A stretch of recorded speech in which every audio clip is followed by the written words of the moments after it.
sayang kepada mereka supaya masuk Islam. Asyidau alal kupar, keras kepada kafir supaya sembuh, termasuk wali kota Solo ini. Agama memang tidak sama. Islam, Kristen, Hindu, Buddha memang tidak sama. Tapi bagaimana yang tidak sama tetapi bisa bersama-sama?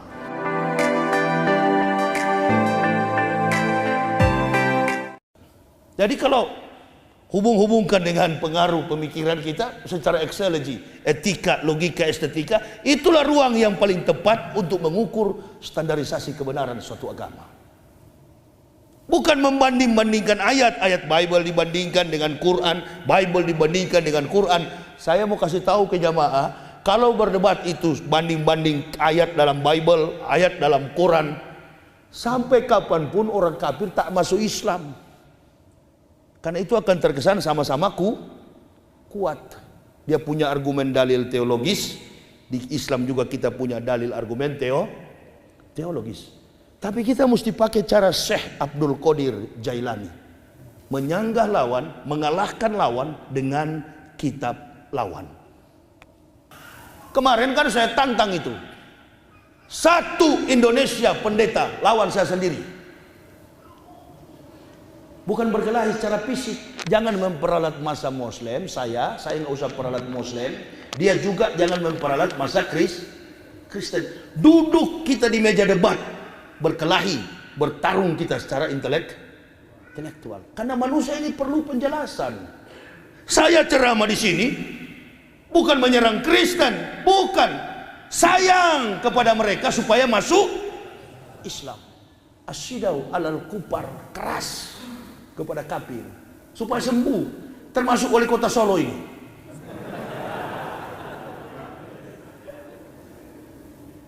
Walladzina kafaru wa kassabu bi ayatina ulaika ashabun nar khalidina fiha wa bi'sal masir. Orang-orang kafir yang mendustakan ayat-ayat kami tempatkan mereka ke dalam neraka jahanam. Itulah seburuk-buruk tempat kembali. At-Tagabun. Jadi pendeta-pendeta itu orang yang memalsukan Alkitab, Bible. 200 tahun Isa sudah diangkat di langit keempat, baru kitab suci Kristen ini muncul. Nah ini, berdiri di atas spekulasi logika, filsafat manusia. Maka ketuhanan yang mereka anut adalah ketuhanan filsafat, teori filsafat.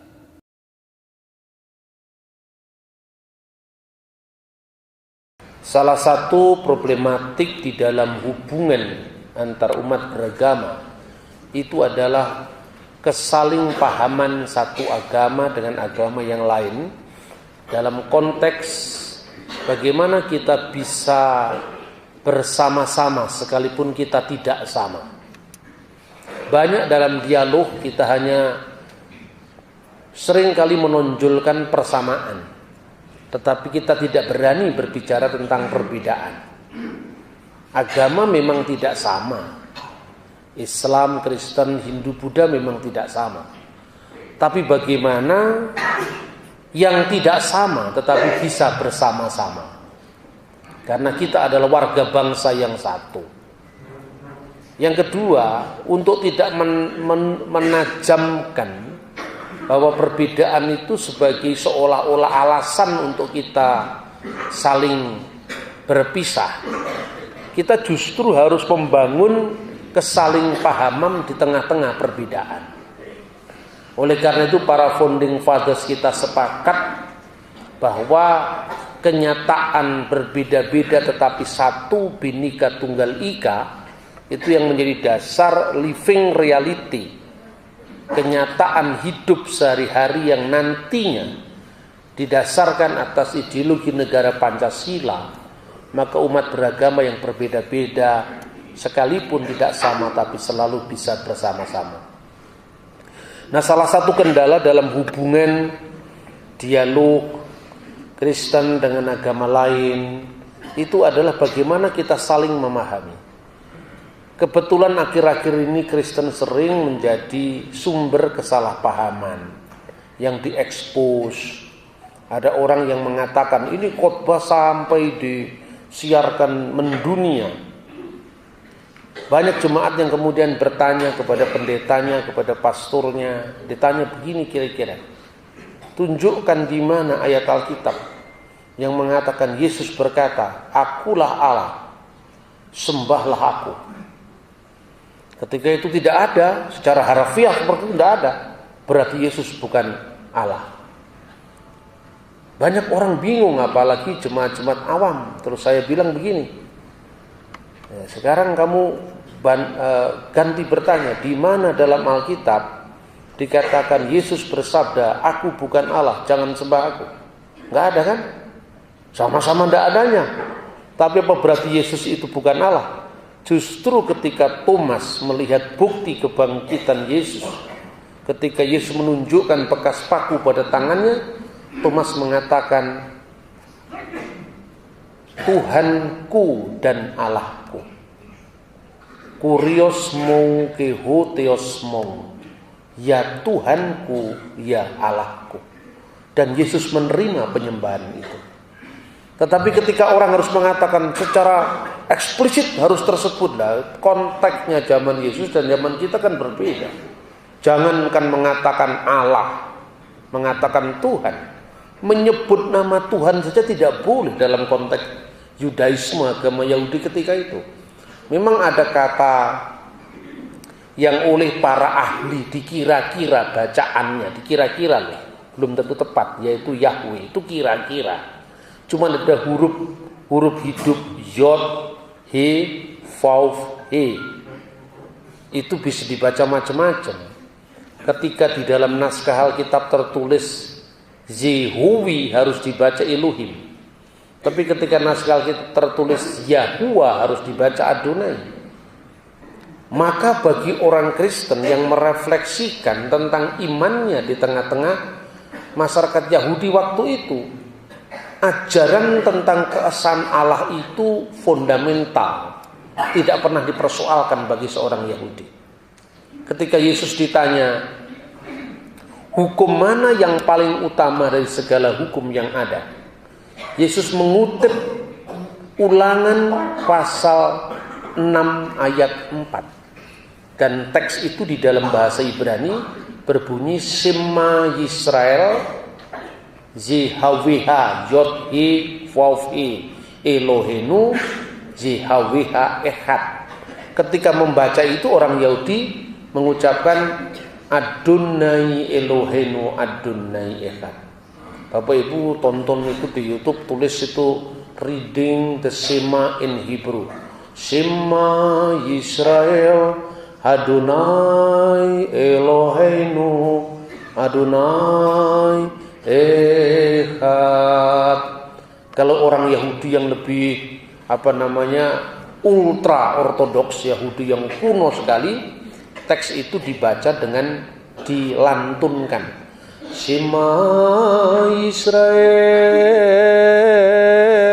Adonai Elohenu Adonai Echad. Dengarkanlah wahai orang Israel, Adonai itu Allah kita, Adonai itu Echad satu-satunya.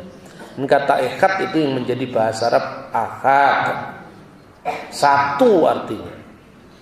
Maka ketika orang Yahudi bertanya hukum yang paling utama, semua orang Yahudi tahu. Dalam budaya Yahudi, Shema itu dimasukkan dalam mesusa. Mesusa itu kotak kecil ditaruh di depan pintu rumah, pintu gerbang, pintu hotel.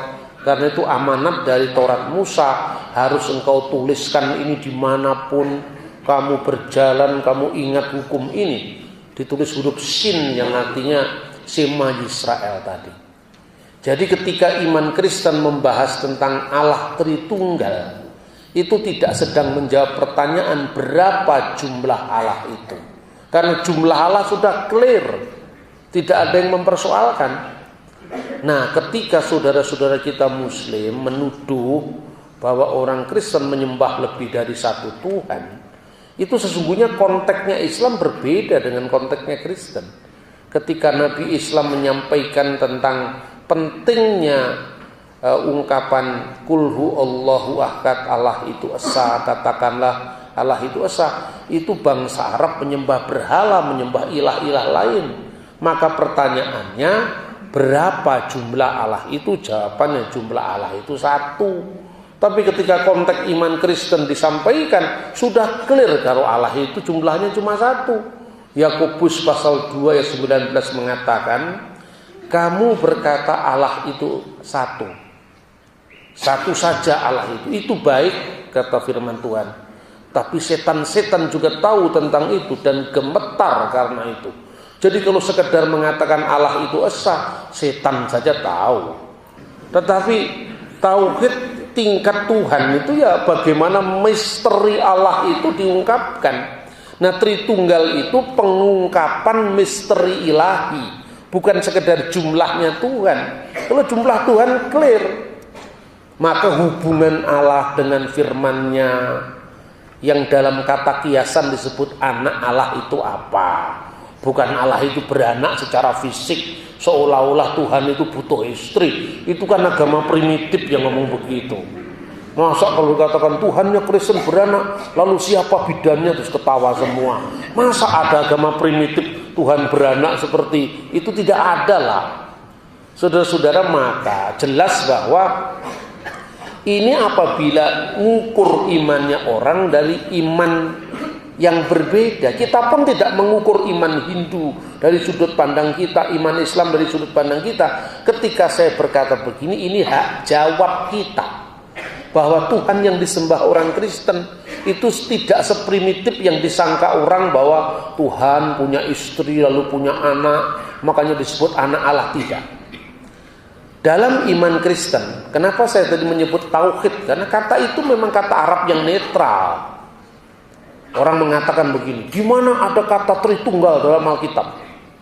Ya nggak ada. Judulnya ada dipersoalkan, cuman judulnya yang penting kan isinya. Lah apa agama lain juga punya judul di kitab sucinya? Misalnya Islam mengenal tentang tauhid. Apa ada dalam Al-Quran disebutkan hada ilmul tauhid? Enggak ada kan? Judulnya tidak ada, dipersoalkan. Tapi intinya iman Kristen tentang Bapa, Putra, Roh Kudus itu inti seluruh Alkitab. Mulai dari kitab Kejadian, misalnya kitab Taurat itu kan, Taurat Musa itu kan diawali dari pada mulanya Allah menciptakan langit dan bumi. Bereshit bara Elohim et hasamayim we et sa'aret. Wihaaret hayyetah tohu wabohu wahosek alfenetehom wirwah Elohim merakefet alfenehamayim. Bumi itu belum berbentuk, kegelapan menutupi samudera raya. Wihosek itu kegelapan, alfenetehom menutupi tihamat dalam bahasa Akadia, itu kekacauan purba.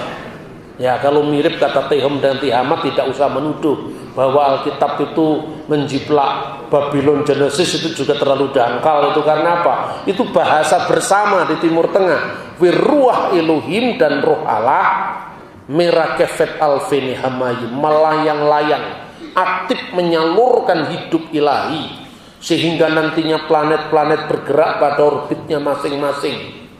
Itulah memberi hidup, bukan sekedar hidup insani, tapi hidup astronomi, hidup nabati, semua kan bergerak karena firman Allah dan Roh Allah. Berfirmanlah Allah, jadilah terang, maka terang itu jadi. Itulah sebabnya Allah, firman Allah, Roh Allah. 1 Yohanes pasal 5 ayat 7, karena ada 3 saksi di surga, yaitu Bapa, Firman dan Roh Kudus, dan ketiganya adalah satu. Perhatikan, ketiganya adalah satu. Wasalasatahum wahida dalam Alkitab terjemahan bahasa Arab. Tidak ada kata-kata yang mengatakan salisu salasya, ketiga dari yang tiga, tidak ada juga. Itu bukan iman Kristen. Jadi ketika teman-teman Muslim misalnya bertanya dalam ketidaktahuan mereka, ya nggak salah juga. Pak, apakah iman Kristen itu artinya Tuhan itu 3, Pak? Karena dalam Al-Quran itu kafir loh Pak kalau Tuhan 3 itu. Nah, lebih baik jujur dari awal kan, daripada Anda tidak tahu bagaimana teman muslim punya pemahaman. Kan lebih baik dibuka di awal, memang kita berbeda. Laqad kafara alladziina qalu innallaha salisu salasa. Sungguh telah kafir orang yang mengatakan Allah itu adalah ketiga dari yang tiga. Terus saya jawab, enggak ada di Kristen yang mengatakan Allah itu ketiga dari yang tiga. Masa enggak ada, Pak? Kamu lihat semua gereja, mulai dari gereja Gemit, gereja GKIN, gereja Pantekosta, Karismatik, Katolik, ada enggak orang yang menyanyi ketiga dari yang tiga? Enggak ada lah. Berarti apa? Itu bukan Kristen. Terus dia bilang, berarti kitab saya salah Pak? Enggak salah, cuma salah alamat. Penerapannya bukan untuk orang Kristen. Lah ini untuk siapa? Ya kamu cari sendirilah, itu kan bukan kitab saya, ini kitabmu kan. Di sinilah dialog teologis terbangun dengan baik. Karena dalam iman Kristen tidak ada itu definisi Allah ketiga dari yang tiga itu. Apalagi kalau menurut pandangan Quran sendiri, ketiga dari yang tiga itu siapa? A'anta qulta linnasit tahiduni wa ummiya ilahaini min dunillah. Ini pertanyaan diberikan kepada Isa Al-Masih. Apakah kamu berkata pada samamu manusia, jadikanlah saya Isa wa ummiya Maryam, ibuku Maryam, ilahaini min dunillah, menjadi dua ilah di samping Allah. Nah, Protestan jangan kesusu nuduh dulu. Jangan terkesan nuduh ini Katolik Pak, ini bukan gitu. Orang Katolik juga tidak ada yang berdoa demi nama Bapa dan Ibu dan anak juga tidak ada. Ini nggak ada hubungannya dengan Katolik juga.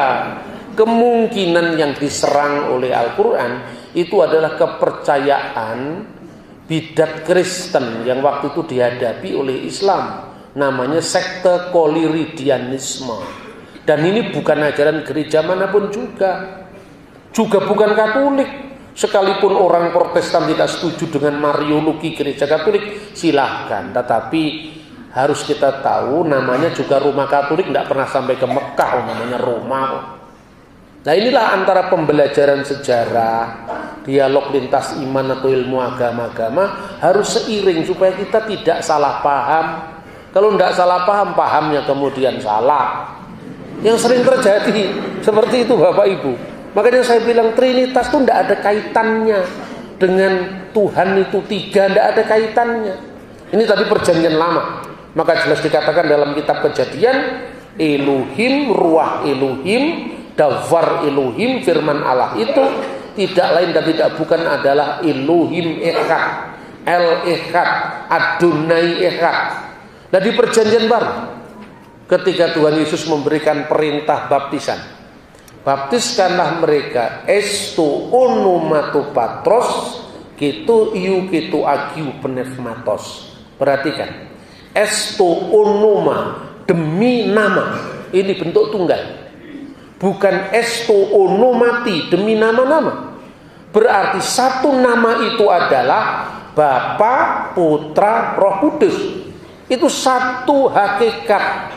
Berdasarkan kebenaran firman Tuhan dengan refleksi rasuli ini, maka gereja di kemudian hari merumuskan Tritunggal itu una substansia tres persona. Satu substansi di dalam tiga persona. Hubungannya apa? Diskresi non separati, distingsi non divisi, berbeda-beda tetapi tidak terpisah, beragam namun tak terbagi. Ini jelas sekali kalau orang ngomong. Itu tidak ada di Alkitab Pak. Ya ilmu tauhid judulnya juga tidak ada di Al-Quran, sama-sama tidak adanya. Namanya teologi itu kan refleksi terhadap iman. Iman mendahului perumusan. Kadang orang menuduh lagi, Yesus baru jadi Tuhan itu tahun 325, ini ngawur lagi. Lah kalau tuduhannya seperti itu ya orang Kristen bisa juga nuduh-nuduh. Lebih-lebih yang bacaannya banyak itu nuduhnya gampang sekali. Tapi kita kan nggak mau nuduh-nuduh orang lain begitu. Tapi kadang-kadang kalau orang nuduh-nuduh kita terus, ganti saya bandingkan. Ini Setiap agama itu merumuskan teologinya kan setelah perkembangan agama kemudian toh. Nah, ilmu kalam Islam itu munculnya kapan? Brahman Widya Hindu munculnya kapan? Kan setelah era Weda, setelah era Quran. Imam Asy'ari, Imam Al-Maturidi, Imam Ibnu Hambal itu hidupnya abad 9. Sedangkan Nabi Islam Muhammad sallallahu alaihi wasallam itu abad ke-7, meninggal tahun 632. Yang rumuskan itu Allah itu baqa, qidam, qiyamuhu binafsihi, mukhalafatul lil hawadis, sampai dinyanyikan di masjid-masjid itu. Mukhalafatul lil hawadisi, qiyamuhu binafsihi. Kan gitu kan? Nyanyiannya begitu. Allah itu baqa. Dia itu adalah Tuhan atau Allah yang sedia kala, tidak ada permulaannya. Qidam, baqa, kekal, tak berkesudahan. Qidam, baqa, qiyamuhu binafsihi, berdiri sendiri. Itu dirumuskan kapan? Kan setelah eranya Asy'ari, rumusannya itu loh. Qiyamuhu binafsihi mukhalafatul lil hawadis. Itu kan setelah eranya Nabi Muhammad. Apa sebelum itu Tuhan tidak berdiri sendiri? Baru setelah ada rumusannya qiyamuhu binafsihi. Sejak saat itu Tuhan berdiri sendiri. Sebelumnya Tuhan bergantung dengan ciptaannya. Bukan qiyamuhu binafsihi, tapi qiyamuhu bi ghairihi. Kan ya tidak begitu. Lah rumusan ini kan meneguhkan apa yang sudah ada dalam kitab suci Al-Quran. Begitu juga Tritunggal itu meneguhkan apa yang sudah ada dalam Alkitab. Nah makanya minimlah komentar terhadap orang lain kalau kita tidak tahu, kan gitu kan. Diam itu emas kalau urusan begini. Tapi ketika iman Kristen disalahpahami, bicara itu emas karena memang kita disalahpahami, masa diam saja. Ini kan hak jawab, ini bukan soal kita mengintervensi agama lain. Sejak dulu saya katakan, dalam iman Kristen, kalau bisa dibandingkan ya, ini ada yang namanya Godhead of Jesus Christ. Keilahian, the Godhead, Yesus sebagai Allah. Yesus sebagai Allah ini tidak menunjuk kepada wujud inkarnasinya ke dunia. Yesus itu sepenuhnya Allah, sudah dikatakan. En arki in hologos, ke hologos in proston theon, ke theos in hologos. Pada mulanya adalah firman.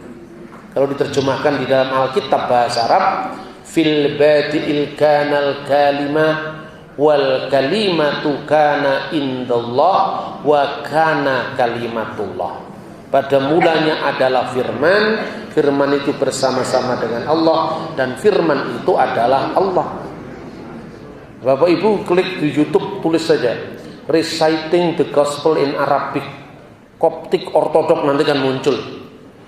Fil badil kanal kalima wal kalimatu kana indallah wa kana kalimatullah. Hadza kana fil badin Allah kullu shay'in bihi kana wa bi ghairihi lam yakun shay'un mimma kan almastulillahi iman.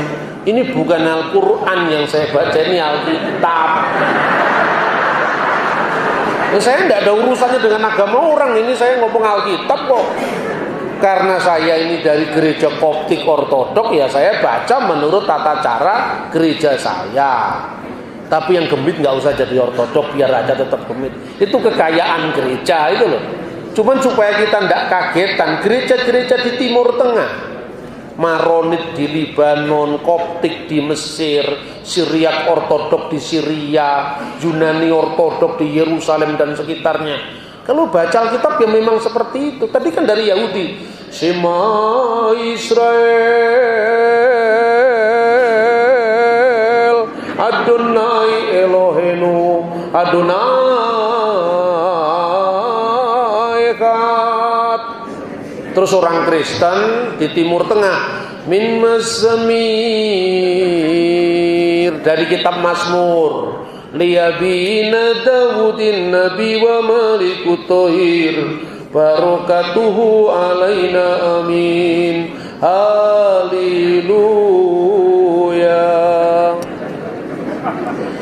Ini Bapak Ibu pemandangan sehari-hari. Anda pergi ke Libanon, di mall-mall itu kalau pasca lagunya apa? Al-Masihu qamin bainil amwat wa wata'al mauta bil maut wa wahabal hayata lilladina fil kubur. Kristus telah bangkit di antara orang mati. Dengan kematiannya dia telah menginjak-injak maut dan memberikan hidup kekal bagi setiap orang yang ada di dalam kubur kematian. Maksudnya membangkitkan orang yang sudah meninggal nanti, karena dia yang pertama bangkit di antara orang mati. Itu berita Paskah. Baru kemudian dikutip PT Alkitab, li'annahu hakada khaballahul alam, karena begitu besar kasih Allah akan isi dunia ini.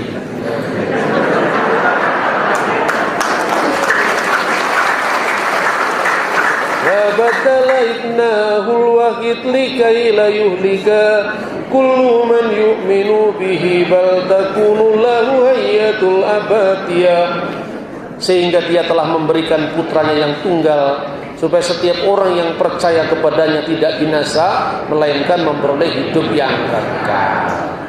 Ini bukan penistaan agama. Ini sebelum zaman Islam orang Yahudi sudah ngaji kok. Sebelum zaman Islam orang Kristen Ortodoks sudah bermazmur. Nah saudara-saudara, lalu kita bagaimana menjelaskan iman kita ini dalam konteks kemajmuan masyarakat, tanpa kita harus malu mengakui iman kita di tengah-tengah orang lain, tanpa harus mencampur adukan iman kita di tengah orang lain. Kan begitu. Maka ada yang namanya keilahian Yesus itu menunjuk kepada siapa? Praeksistensi Yesus sebelum dia menjadi manusia. Firman itu bersama-sama dengan Allah, dan firman itu Allah. Tidak ada itu firman suatu Allah, huruf kecil itu tidak ada, kecuali orang saksi Yehova. Terus saya tanya, kalau firman itu suatu Allah, terus Allah jumlahnya berapa? Satu Pak, katanya ada Allah dan ada suatu Allah. Kan dua berarti. Terus ada Allah huruf kecil, Allah huruf besar. Ini bukan ajaran gereja, bukan ajaran Alkitab. Ini ajaran Neoplatonisme. Ini bukan ajaran Alkitab. Sekarang ini kita kagetan. Ada yang mengajar Allah huruf kecil, Allah huruf besar. Ini ajaran dari mana ini? Tidak ada ajaran yang mengatakan Yesus itu Allah kecil, itu tidak ada. Makanya kalau Bapak Ibu membaca pengakuan iman panjang, di situ kan ada the Godhead of Jesus Christ. Itu menunjuk kepada siapa? Yesus sebagai firman. Pertama kan gini, aku percaya akan satu Allah, Bapa yang maha kuasa, Khalik langit dan bumi, segala sesuatu yang kelihatan dan yang tidak kelihatan. Yang kedua baru aku percaya akan satu Tuhan. Jadi one God, God the Father, and one Lord, our Lord Jesus Christ. Persis dengan ayat ini tadi. Jadi pengakuan iman itu bukan dibikin-bikin sekedarnya. Itu memang perkembangan sejarah dari generasi ke generasi. Jadi tidak betul kalau Tritunggal itu baru muncul tahun 325. 325 itu adalah perumusan ketika gereja menghadapi bidat Arius. Sama dengan umat Islam ketika merumuskan Al-Quran itu tidak diciptakan. Man qala innal Quran makhluk fahuwa kafir. Barang siapa yang mengatakan Al-Quran diciptakan maka dia adalah kafir. Itu menghadapi Mu'tazilah. Begitu juga ketika gereja mengatakan, dan aku percayakan satu Tuhan, Yesus Kristus, anak Allah yang tunggal, yang lahir dari Bapa. Pertanyaannya, ada enggak lahir dari Bapa? Semua kan lahir dari mama. Gak ada lah lahir dari Bapa, diperanakkan dari Bapa. Artinya apa? Ini bukan kelahiran fisik. Kalau kelahiran fisik kan pasti lahir dari mama, bukan lahir dari Bapa. Sebelum segala abad, sebelum ada ruang, sebelum ada waktu. Kan begitu, makanya dalam pengakuan iman bahasa Arab itu wa nu'min bi Rabbin wahid, dan percaya kepada satu Tuhan, Yesus al-Masih, Yesus Kristus, Ibnullahul Wahid, anak Allah yang tunggal, al-mauludu minal ab qabla kulli tuhur, yang lahir, yang diperanakkan dari sang Bapa sebelum segala abad. Lalu ditegaskan, Allah dari Allah, ilah min ilah, nur min nur, cahaya dari cahaya, terang dari terang. Seperti katanya Bapak Gereja Athanasius dari Alexandria, sinar matahari keluar dari wujud matahari tidak mengurangi hakikat wujudnya, tetapi juga tidak memancarkan sesuatu yang minor dari sumbernya. Karena apa? Sinarnya matahari, ya matahari itu sendiri sekalipun dibedakan, tetapi berasal dari sumber yang sama. Dalam konteks itulah Yesus berkata, kalau Allah adalah Bapamu, kamu mengenal aku, mengasihi aku, sebab aku keluar dan datang dari Allah. Makanya gereja kemudian merumuskan yang lahir dari Bapa. Kapan lahirnya? Sebelum segala abad, berarti bukan konteks ruang dan waktu. Allah dari Allah, terang sejati, terang dari terang, Allah sejati dari Allah sejati. Al-mauludu ghairul makhluk, dilahirkan tapi tidak diciptakan. Karena sebelum firman itu keluar dari Bapa, dia sudah ada pada sang Bapa. Tidak seorang pun pernah melihat Allah, tapi anak tunggal yang di pangkuan Bapa dialah yang menyatakannya. Karena Allah menyatakan diri melalui sang firman, sang logos. Maka pertanyaannya, mungkinkah firman itu ada kemudian setelah Allah? Tidak mungkin. Karena apa? Allah itu sejak kekal sampai kekal ya bersama firman-Nya, bersama Roh Kudus. Tidak mungkin firman Allah itu datang setelah Allah. Kalau firman Allah datang setelah Allah, berarti ada waktu Allah tidak ada firman. Lah sebelum Allah ada firman, apakah Allah tidak mampu mencipta? Karena penciptaan terjadi karena firman-Nya. Segala sesuatu dijadikan oleh Dia, dan tanpa Dia tidak ada sesuatu pun yang jadi dari segala yang telah dijadikan.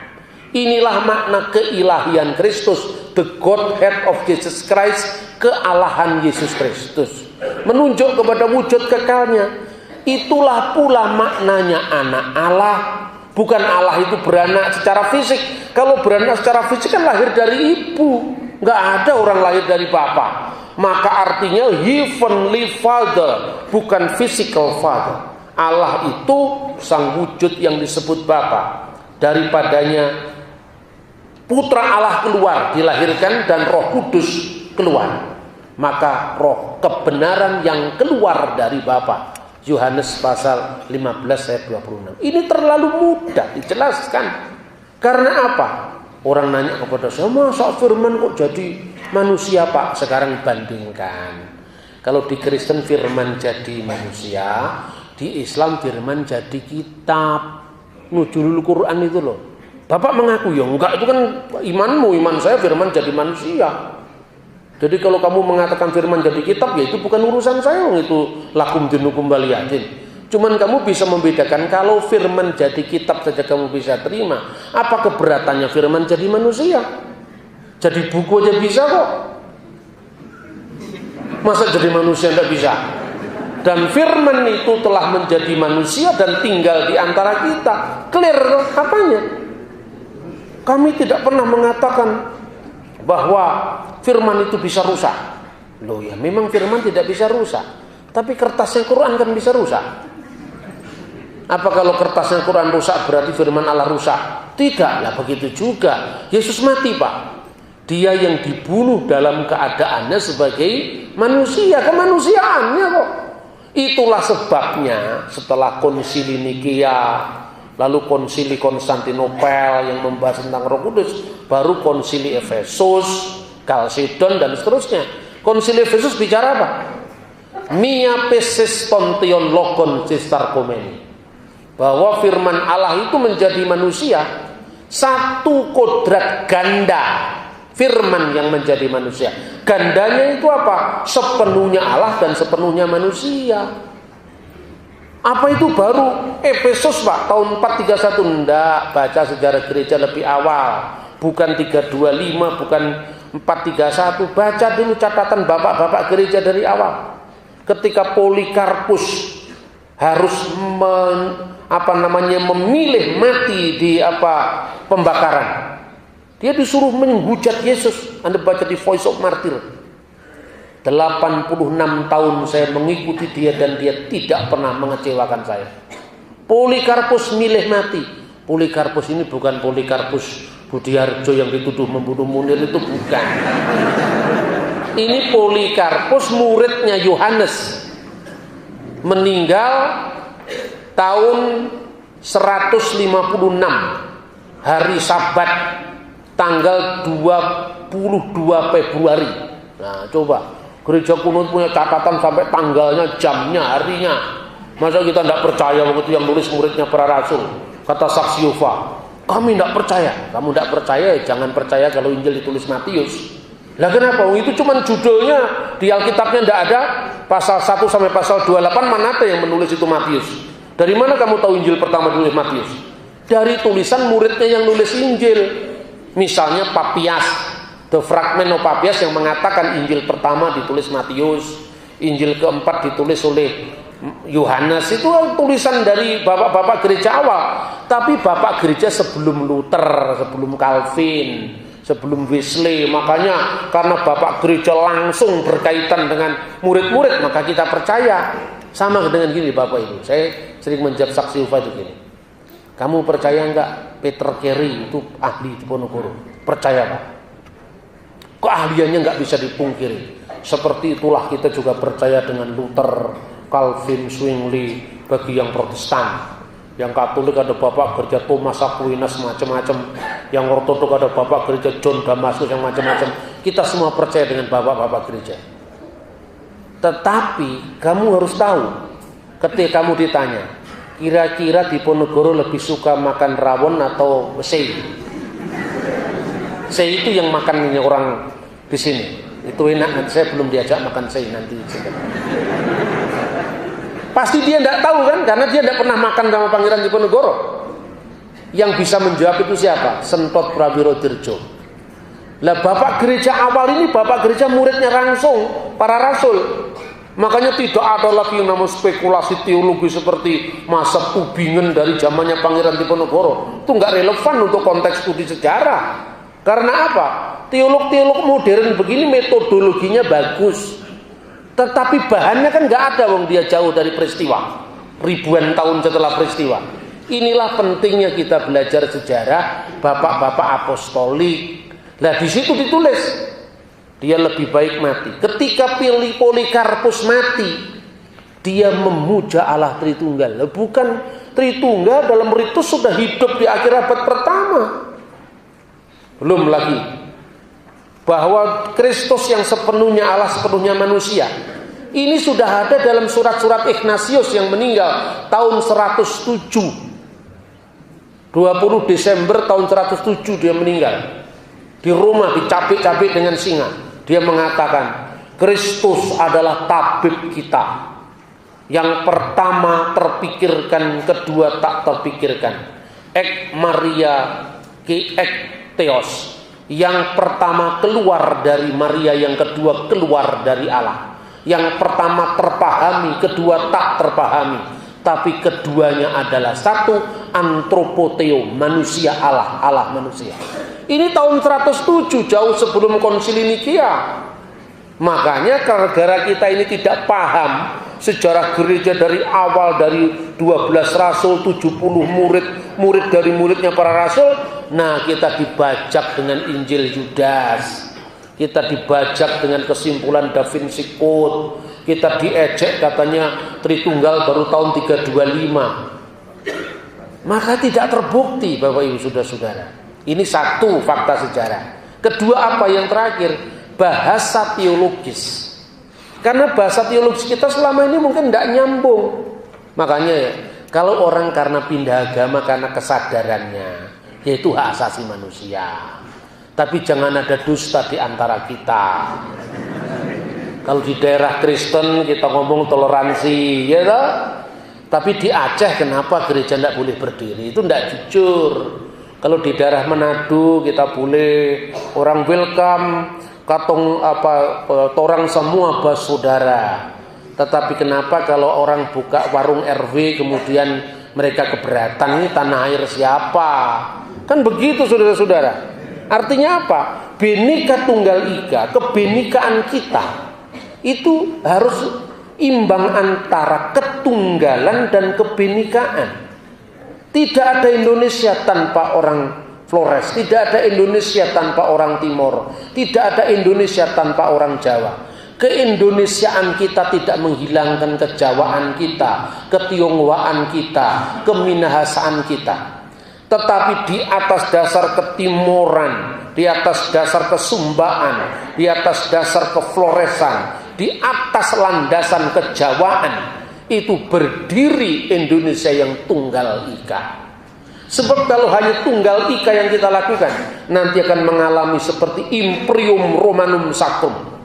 2000 tahun Imperium Roma itu berdiri kokoh, tapi seolah-olah kalau Anda orang Jerman, Anda tidak boleh ngaku kejermanan Anda. Kalau Anda orang Hongaria, seolah-olah karena kita sudah Roma tidak berlaku Hongaria. Itu yang terjadi. Begitu Imperium Romanum itu runtuh, orang tidak lagi mendefinisikan diri saya Jerman, saya Perancis, saya Belanda, semua hilang, ditelan oleh ketunggalan kita, ditelan oleh keunitasan Roma. Akibatnya apa? Orang jadi sakit ingatan terhadap masa lalunya. Maka Hitler mengatakan apa? Jerman uber alas, tidak ada bangsa yang setinggi Jerman. Karena sakit tadi itu, sakit jiwa tadi, membunuh orang Yahudi pada tahun 40-an dengan gerakan Nazi. Indonesia tidak boleh mengulang sejarah itu. Karena tidak ada Indonesia tanpa penghormatan atas ketimoran kita, tanpa penghormatan atas kejawaan kita. Saya menjadi Jawa begini, bukan pilihan saya. Tidak tahu di darah saya itu ada Jawanya, ada suku apa, saya tidak tahu. Karena biasanya orang Jawa tidak punya marga, sehingga kita tidak sulit melacak. Tapi kalau keluarga saya masih bisa dilacak 15 generasi bisa. Keluarga saya, ya, hanya orang-orang yang berasal dari terahnya priyayi atau santri yang bisa dilacak, tapi orang abangan tidak bisa. Artinya apa? Artinya bahwa keindonesiaan itu tidak bisa tenggelam karena ketunggalannya. Juga tidak bisa kalau semakin kita ini Bhinneka Tunggal Ika, tidak ada kesatuan, pecah-pecah negara ini, berantakan negara ini. Tapi kalau ketunggalan tidak ada kebenekaan, menjadi sistem otoriter, monolisme yang tidak bagus untuk kebangsaan kita. Kekristenan kita juga tidak hilang karena keindonesiaan kita. Keislaman kita juga tidak hilang karena keindonesiaan kita. Maka dalam konteks ruang privat kekristenan inilah saya berbicara tentang Allah Tritunggal. Saudara-saudara Hindu dalam ruang privat kehinduan mereka bicara tentang Brahman Widya. Seorang Muslim dalam ruang privat keislaman mereka bicara tentang ilmu tauhid. Bahkan masing-masing orang boleh memuji diri dong. Boleh. Kalau saya mengatakan istri saya Bu Safa, ini yang paling cantik di seluruh muka bumi di bawah kolong langit, saya juga tidak melanggar hukum. Ya toh? Di bawah kolong langit ini tidak ada wanita secantik istriku. Tidak melanggar hukum. Begitu juga ketika Anda seorang Muslim dalam ruang privat Anda mengatakan Al-Islam ya'lu wa la yu'la ilaih. Islam itu tinggi dan tidak ada yang lebih tinggi daripada Islam. Anda tidak salah. Tapi kalau Anda teriak ke jalan-jalan dan mengatakan siapa yang tidak mengakui agama saya, Anda ini musuhnya Tuhan, Anda kafir, itu tidak boleh. Karena itu ruang privat tidak dibawa ke ruang publik. Sama dengan saya mengatakan, saya bawa parang. Your attention please. Siapa yang tidak mengakui bahwa istri saya adalah istri terakhir bagi saya, maka saya bacok kalian ini nggak bisa. Orang lain kan punya akhir masing-masing. Saya naik pesawat Garuda, habis itu ada orang naik pesawat Lion, yang terakhir bagi dia Lion, bagi saya Garuda. Tapi tidak boleh klaim akhir, klaim penutup. Untuk privat boleh, tapi untuk keluar tidak boleh, karena itu komitmen kebangsaan kita.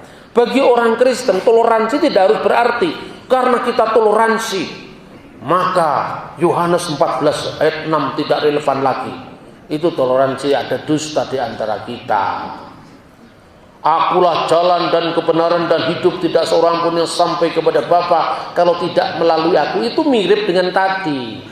Al-Islam ya'lu wa la yu'la ilai. Itu mirip dengan statement bahwa sana tanah dharma yang tertinggi adalah Hinduisme. Ekam satripah bahuda wadati dan seterusnya. Bagi orang Islam, inna dinna indalail Islam. Maka toleransi itu jangan ada dusta di antara kita. Kita jujur mengatakan toleransi itu bukan kita ini harus menyamakan perbedaan, enggak, itu munafik. Toleransi itu dewasa mengakui perbedaan. Toleransi itu bicara tentang hak kita tapi tanpa melupakan kewajiban kita sebagai warga negara. Maka orang Timor tetap menjadi Timor, semakin berakar pada ketimurannya. Orang Jawa semakin Jawa, semakin berakar pada kejawaannya. Tapi Jawa tidak hidup sendiri di negeri tercinta ini. Timor tidak hidup sendiri di negeri tercinta ini. Kita hidup berdampingan. Makanya karena kita ini hidup sebagai tetanggaan, wajar dong ketika saya disalahpahami, saya menjawab. Saya pernah mengutip seorang bapak gereja dari gereja Syria Timur, namanya adalah Timotius Al-Awal. Bapak gereja tidak populer Pak, ya memang ini gereja dari tanah Arab maka nggak populer. Dia pernah dialog dalam 2 hari antara Khalifah Muhammad Al-Mahdi dengan Timotius. Dia mengatakan, hai Timotius, tidak selayaknya orang terpelajar sepertimu mengatakan sesuatu tentang Allah secara tidak benar. Man huwa ya malik mahabatullah. Siapakah dia wahai raja kekasih Allah? Kamu, anta. Apa yang saya katakan? Bukankah kamu mengatakan Allah itu telah mengambil anak, atau Allah itu telah beranak karena dia mengawini seorang perempuan yang namanya Maryam? Auzubillahi min dzalik. Dijauhkanlah saya dari pandangan seperti itu wahai raja. Bukankah kamu mengatakan Yesus itu adalah anak Allah? Lalu dia mengatakan, Umminu bi Yesu al-Masih huwa ibnullah. Kami percaya bahwa Yesus Kristus dia adalah anak Allah. Tetapi kami tidak percaya bahwa Allahu walada, Allah itu beranak secara fisik. Jasadian Allahu walada. La uminu ya malik mahabatullah. Lalu apa artinya anak Allah? Lalu dia jelaskan.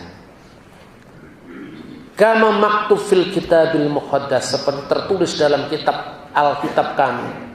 Fil badi'il kanal kalima, pada mulanya adalah firman, wal kalimatu kana indallah, dan firman itu bersama-sama dengan Allah, wa kana kalimatullah, dan firman itu adalah Allah. Kalau kami mengatakan firman itu adalah Allah, itu artinya anak Allah secara kiasan. Maka bukan berarti Allah itu beranak dan diperanakkan secara fisik. Apa artinya? Kalimatullahul ladzi minal abi ilahan bi ghairi jasad duna Kami percaya firman Allah itu lahir dari Bapa secara ilahi, tanpa jasad, tanpa ibu. Makanya istilah anak Allah itu tanpa hubungan biologis, tanpa pengandungan, tanpa urusan fisik laki-laki dan perempuan, tidak. Makanya kami mengatakan mauludu minal ab, lahir dari Bapa. Lahirnya bagaimana? Duna tanpa ibu, karena Allah itu lam yalid wa lam yulad, tidak beranak dan tidak diperanakkan. Gitu loh. Nah ini kita kadang-kadang tidak jujur. Kalau kita ngomong begini dianggap ekstrim. Wong ini ngomong agama saya sendiri kok. Saya tidak ngomong agama lain, saya bicara Tentang kekristenan sendiri, semua teks yang saya baca teks Kristen, tidak ada urusannya saya menafsirkan agama lain. Tapi ketika tafsiran itu diarahkan untuk menyalahpahami iman saya, harus saya jawab. Maka lahir tanpa bapa itu artinya bukan kelahiran fisik. Tanpa seorang ibu artinya bukan kelahiran fisik. Lalu ayat 14 Injil Yohanes pasal 1, wal kalimatus sara jassadan, dan firman itu telah menjadi manusia.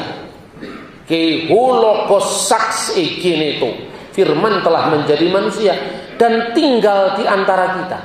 Benar-benar firman itu sepenuhnya manusia, tinggal di antara kita, dan kita telah melihat kemuliaannya, yaitu kemuliaan yang diberikan kepadanya sebagai anak tunggal Bapa, monogenes patros, satu-satunya yang dilahirkan dari Bapa. Wujud eksklusif pernyataan diri Allah hanya melalui Yesus. Liwaqidi minal ab mamlu'an nikmatan wa haqqan, kata Injil bahasa Arab.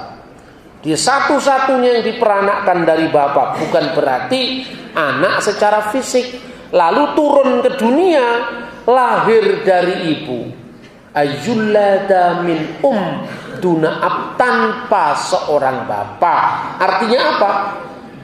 Dalam kondisi fisiknya Yesus sebagai manusia, atau kemanusiaan sang firman ketika turun ke dunia, lahir dari mama Maria, lahir dari ibu Bunda Maria, tanpa seorang bapa.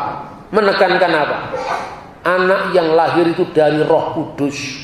Seperti dahulu Roh Kudus menyalurkan hidup kepada seluruh ciptaan, sekarang ini Yesus sebagai Adam yang terakhir, dia tidak terkena noda dosa asal lagi, karena langsung Roh Kudus akan turun atasmu, dan kuasa yang maha tinggi akan menaungi engkau, sehingga anak yang kau lahirkan disebut kudus, suci, tanpa campur tangan laki-laki, anak Allah. Lahir dari ibu tanpa bapa, untuk menekankan anak yang dikandung Maria bukan dari Yusuf, apalagi Pak Yusuf Kala, tetapi dari Roh Kudus. Ini iman yang menurut saya sangat sederhana. Iman seperti inilah yang dibela Petrus sampai dia lebih baik mati di rumah, disalib dengan kepala di bawah. Iman inilah yang dibela oleh Andreas sehingga Andreas mati di Sinope dalam keadaan disalib. Iman ini yang dibela oleh Thomas sehingga Thomas mati di Madras. Iman ini dibela oleh Polikarpus sehingga Polikarpus mati di pembakaran. Iman ini yang dibela Ignatius dari Antioquia, muridnya Petrus dan Yohanes, sehingga mati tubuhnya dicabik-cabik singa. Tidak ada iming-iming jadi Pak Bupati, tidak ada iming-iming jadi Pak Gubernur. Para martir ini hanya punya satu harapan, di surga bersama-sama dengan Tuhan Yesus, bukan karena jabatan dunia. Kiranya firman Allah ini semakin menegaskan kita sehingga kita tidak gamang hidup di tengah kemajemukan. Kita memang berbeda, kita memang tidak sama, tetapi kita harus bisa bersama-sama. Tuhan memberkati kita. Amin.